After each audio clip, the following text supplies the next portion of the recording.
വളരെ പ്രധാനപ്പെട്ട വാർത്തയിലെ പാലക്കാട് സ്വകാര്യ ബസ്സിൽ നിന്ന് തെറിച്ചു വീണ കോളേജ് വിദ്യാർത്ഥിനിക്ക് ദാരുണാന്ത്യം. കോങ്ങാട് കരുണയിൽ ഗോപികൃഷ്ണന്റെ മകൾ ഗൗരി ജി കൃഷ്ണയാണ് മരിച്ചത്. കോങ്ങാട് മല്ലിക്കൽ ബസ് സ്റ്റോപ്പിന് സമീപം ഇന്ന് രാവിലെയാണ് അപകടമുണ്ടായത്. മുണ്ടൂർ യുവക്ഷേത്ര കോളേജിലെ 2ാം വർഷ കെമിസ്ട്രി ബിരുദ വിദ്യാർത്ഥിയാണ് ഗൗരി. വിവരങ്ങളുമായി അരുൺ ആലത്തൂർ ചേരുകയാണ്. അരുൺ, വളരെ ദാരുണമായൊരു സംഭവം. 18-കാരിക്കാണ് ജീവൻ നഷ്ടമായത്. എപ്പോഴായിരുന്നു ഈ സംഭവം? എന്താണ് അപകട വിവരങ്ങൾ? ബസ് അമിത വേഗതയിലായിരുന്നോ? എന്തെങ്കിലും അങ്ങനെയുള്ള റിപ്പോർട്ടുകൾ ലഭ്യമാകുന്നുണ്ടോ ഈ ഘട്ടത്തിൽ?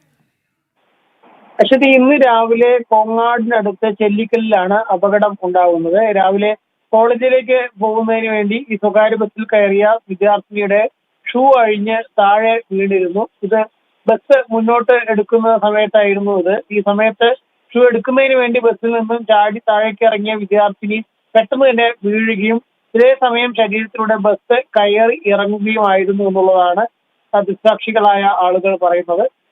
പാലക്കാട് മുണ്ടൂർ യുവക്ഷേത്ര കോളേജിലെ BSc കെമിസ്ട്രി 2ാം വർഷം വിദ്യാർത്ഥിനിയാണ് മരിച്ച ഗൗരി ജി കൃഷ്ണ. ബസ് ശരീരത്തോടെ കയറി ഇറങ്ങിയാണ് കോങ്ങാട് NSS നഗർ കരുണയിൽ ഗോപികൃഷ്ണൻ MP ബീന S-ന്റെയും മകളായ ഗൗരി മരിച്ചത് എന്നുള്ളതാണ്. ഇതിലും വളരെ ദൗർഭാഗ്യകരമായ സംഭവമാണ്. ഇത്തരത്തിൽ ബസ്സിൽ സഞ്ചരിക്കുന്നതിനിടെയാണ് ഷൂ താഴെ വീഴുകയും പിന്നെ അത് എടുക്കുന്നതിന് വേണ്ടിയുള്ള ശ്രമത്തിനിടെ ബസ്സിന്റെ ടയറിന്റെ അടിയിൽപ്പെട്ട് ഈ കുട്ടിക്ക് ദാരുണാന്ത്യം സംഭവിച്ചിരിക്കുന്നത്.